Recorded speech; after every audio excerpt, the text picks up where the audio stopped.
as far as I know, Honorable Weber is not part of, or well, Honorable Weber used to be, from what we learned at some point, that he was the purported VP XXX. He, in his London outing, he criticized the creation of a government. That is another story. There must be a mechanism to achieving a project. There must be a system. If you are in a space, you are just floating. You are not under a system that works. There is no way you can effectively, even if you have the best vision, and probably this is why Honorable Weber's last vision did not pick any steam, because he did not put that vision in a system. There must be a machine where you put in raw material to get a finished product. Revolutionary greetings and happy Sunday, fellow Amberlanders. Thank you for watching this video. I'm making this short video, which I think my opinion could become a little bit controversial. I pray it doesn't. It's in response to a lot of inbox messages I've been getting from fellow countrymen and Amberlanders regarding a lot of last week's the conference or the meeting which Honorable Weber had in Germany yesterday.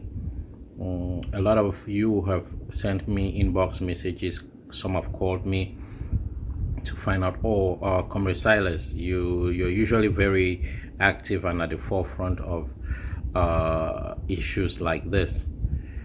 We have not heard you, or we did not see you even in the promotion leading to this event. Hope everything is okay. And do you have any thoughts regarding this meeting that Honorable Weber or conference, whatever it was, that took place in Germany yesterday on Saturday? So instead of responding to everyone, I've actually responded to a couple of people on the background, and the messages keep coming, so I felt I should do this short video because my positions on issues regarding the struggles are pretty well known, and my character, I think, for the most part speaks for itself, weaknesses as well as my strengths. So I'm usually not shy to lay my opinion whenever on any issue that I feel is important. And I only feel this is important because many of you have asked, because I don't think it is so much of an issue or any big event, to be honest. So nevertheless, here are my thoughts. So I decided to not be involved in the mobilization towards the Weber Germany crusade, not because I feel that the Amazonians coming together had any problem in it. My reason for not getting so engaged, I pray that this, whatever discussions that may have been done over there, yield some fruit or help to enlighten Amazonians, give them perspective and directions in many different ways.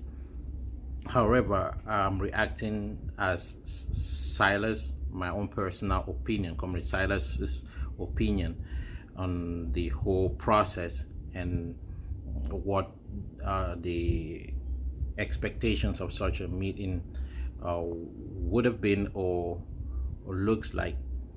So Honorable Weber, like I said, my comments might be taken in some ways controversial, but this is me. I just speak my mind. Honorable Weber, a great leader that has been from ground zero all the way to the point where he came to the diaspora. He hyped us up all from ground zero with the parliament challenge of La République du Cameroon.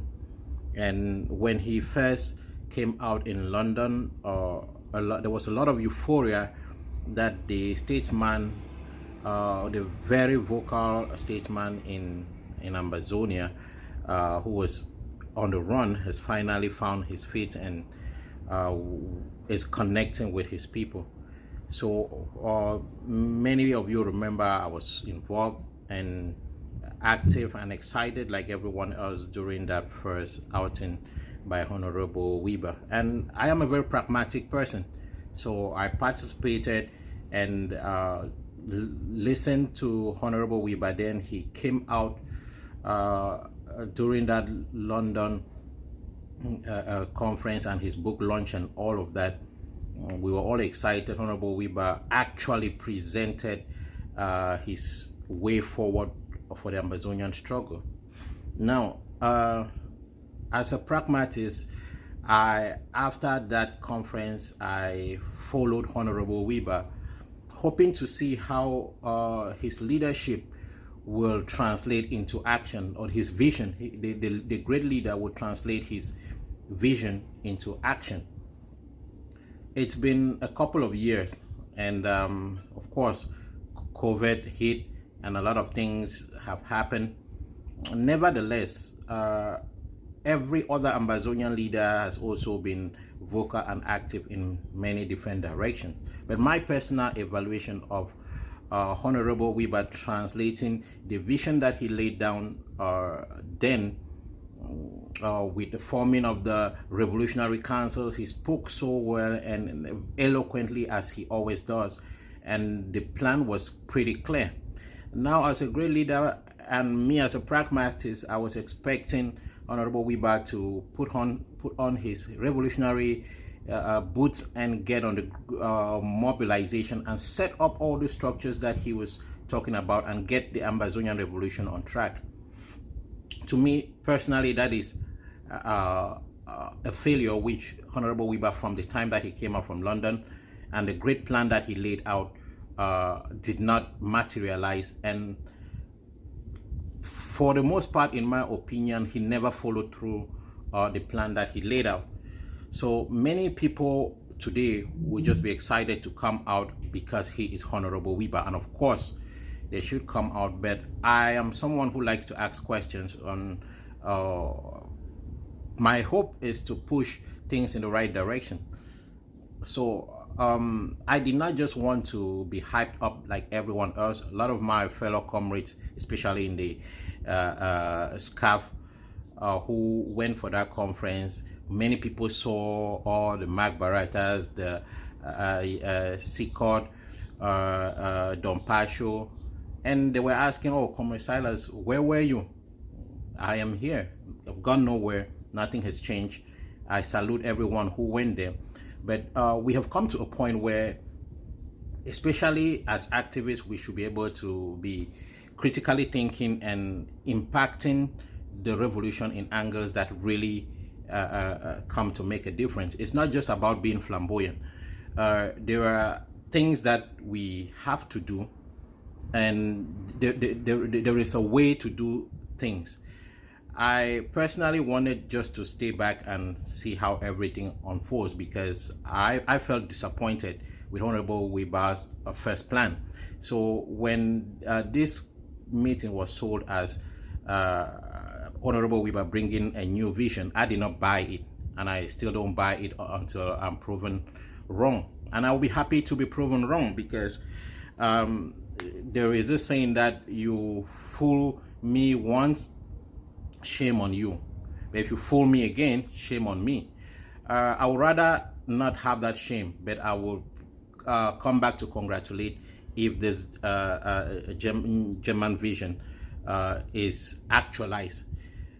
The very London vision was a great vision, never put into practice, and that is a failure that I'm pointing. And I hope Honorable Weber can take this feedback as in a positive way and try to make sure that whatever conversations Ambazonians had with him in Germany can materialize for the benefit of the Ambazonian people.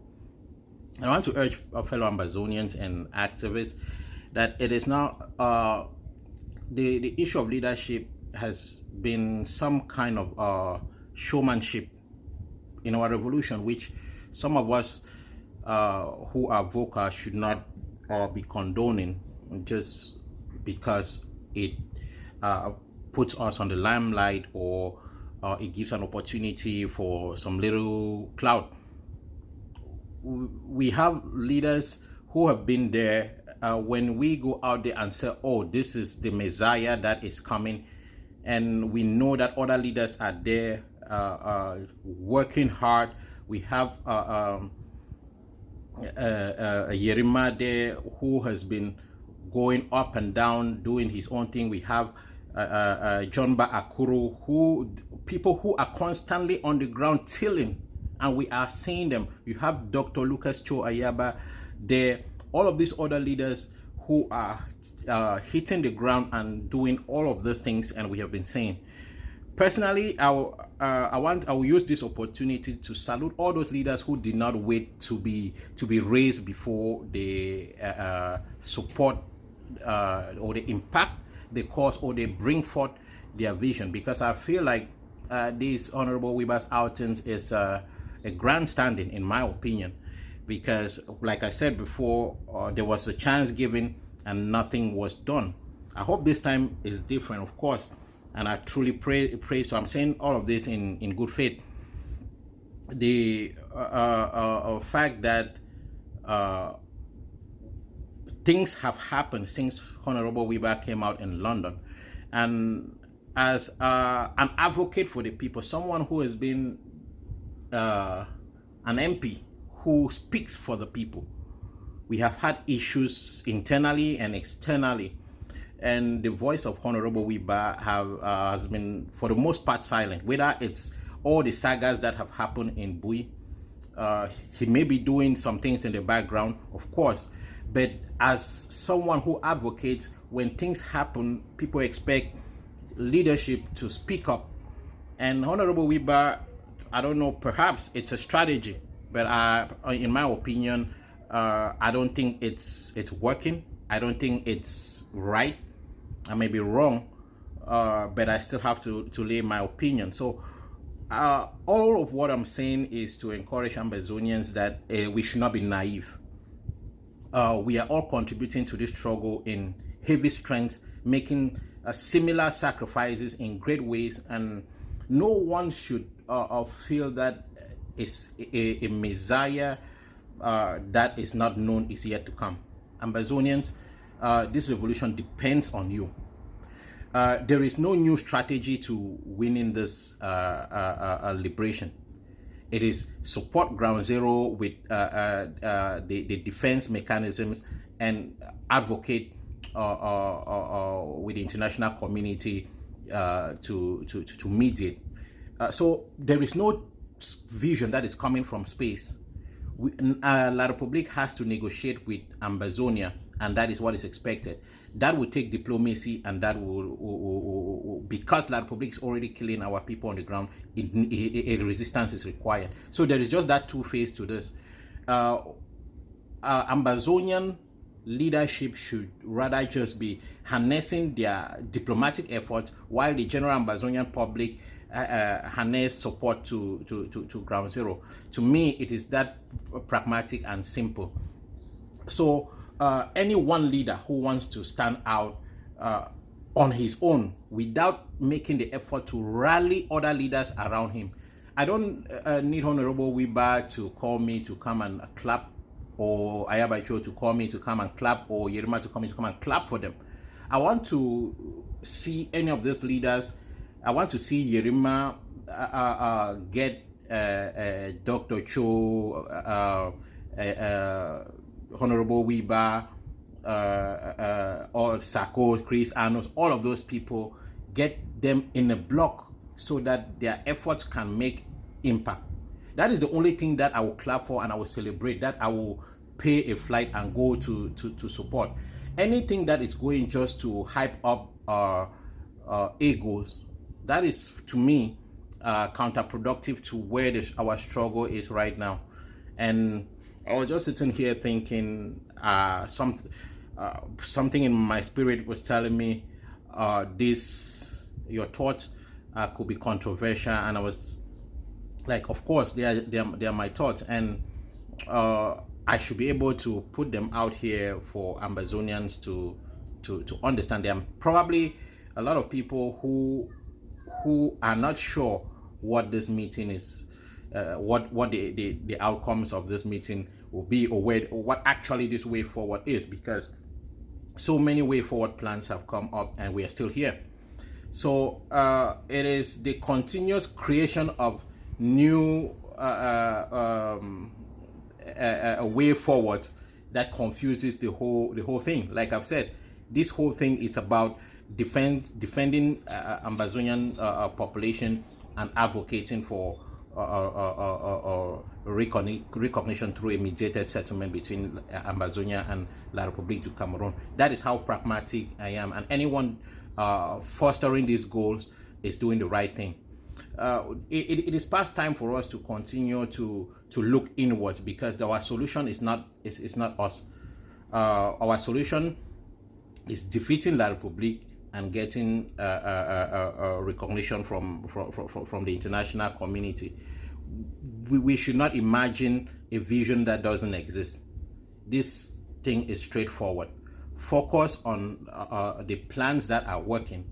Empower Ground Zero, which I salute all these other groups that are already doing marvelously. And for standalone leaders, I think it is very dangerous to the struggle. Standalone leaders help to break a momentum within groups that are already functional. If Honorable Weber develops a plan, as far as I know, Honorable Weber is not part of, Honorable Weber used to be, from what we learned at some point, that he was the purported VPXXX. He, in his London outing, he criticized the creation of a government. That is another story. So he seems to be a standalone leader right now, and personally, that is not what I support. I don't know about you guys watching, but we need leaders that are under a structure. There must be a mechanism to achieving a project. There must be a system. If you are in a space, you are just floating. You are not under a system that works. There is no way you can effectively, even if you have the best vision, and probably this is why Honorable Weber's last vision did not pick any steam, because he did not put that vision in a system. There must be a machine where you put in raw material to get a finished product. Honorable Weber needs that. So in essence, I'm saying that Honorable Weber has to either belong to one of the different Ambazonian movements or create his own movement. If that was the outcome of the German conference, that would have been something positive out of it. The whole issue of just reminding us of the failures, which we already know, to me, which I watched in his speech, there was nothing new that Ambazonians did not know about the failures, all the different questions that he asked the Swiss HD and all of that. Those are things that have been discussed and rediscussed and rediscussed. I urge Ambazonians to be pragmatic. I urge Ambazonian leaders to harness their efforts and get us to the point where we can speak with a lot of bargaining power. Honorable Weber standalone leadership doesn't work. Personally, that's my opinion. For those of you who have been asking me, this is what I have to say. I would rather not say too much because I already think this video is could be considered controversial. But please throw what I say which is incorrect or false or a mistake, and keep the Amazonian spirit burning, which we all yearn to liberate our people from this barbarism which we have suffered so far for this long. I have much to say, but it is rather better to end here. Thank you very much. Silas Atefo. Short live the struggle. Long live Ambazonia. Never again la République du Cameroun.